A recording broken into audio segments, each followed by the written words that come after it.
Good day to you, dear listener. I hope this speech finds you well. I am not here to try and motivate you to be an entrepreneur or make you invest into some scheme, but rather, I'm here because I'd like to address something. Now, this something is a problem you, me, and everyone who has ever lived has faced. It is something that is left unaddressed by many, but today it will be different. I am here to talk about it. We will talk about it. Here are some facts that I will be spitting. Half of all mental health conditions start by 14 years of age, but most cases are undetected and untreated. Globally, depression is one of the leading causes of illness and disability among adolescents. Suicide is the third leading cause of death in 15 to 19-year-olds. The consequences of not addressing adolescent mental health conditions extend to adulthood, impairing both physical and mental health and limiting opportunities to lead fulfilling lives as adults. You may be asking, all of this is according to who? Well, the WHO, World Health Organization WHO. Now you see why I said it is very crucial that we address this. As an adolescent myself, believe me I am, I testify to this.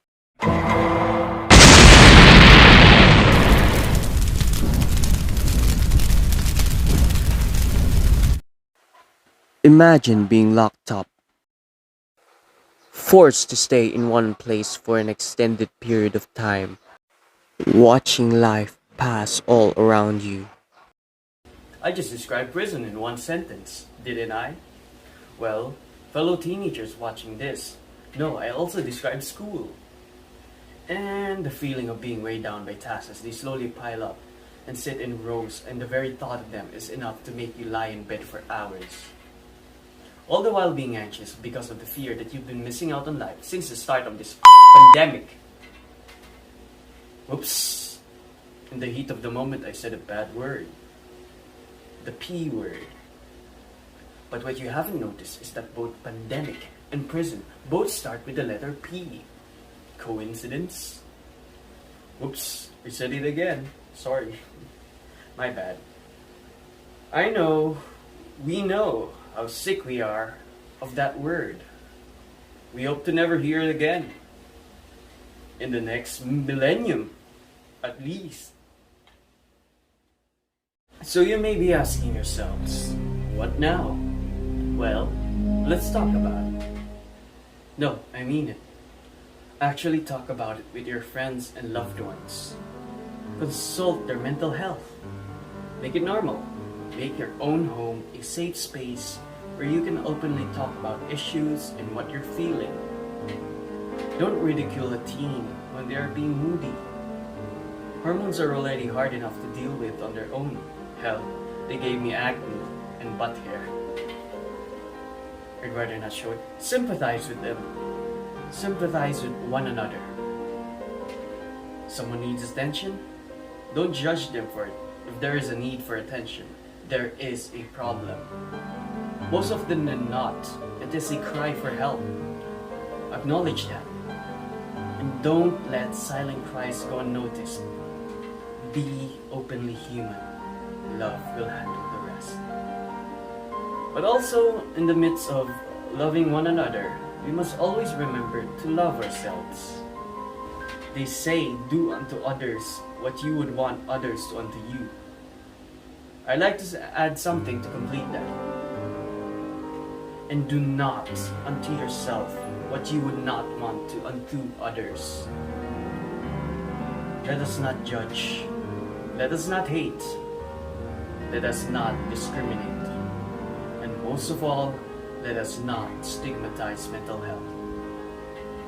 Everyone struggles through something, whether you're rich or poor, old or young.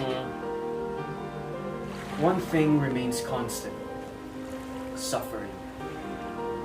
In all of human history, despite all of the advances made in economy, technology, agriculture, society, and even medicine, suffering still haunts every one of us. It is like a force of nature in itself, unchanging and unceasing.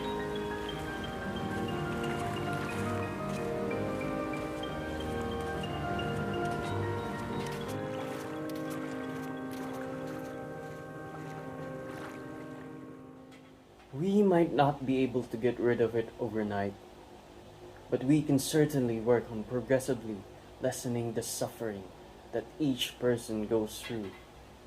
We can make a step in the right direction.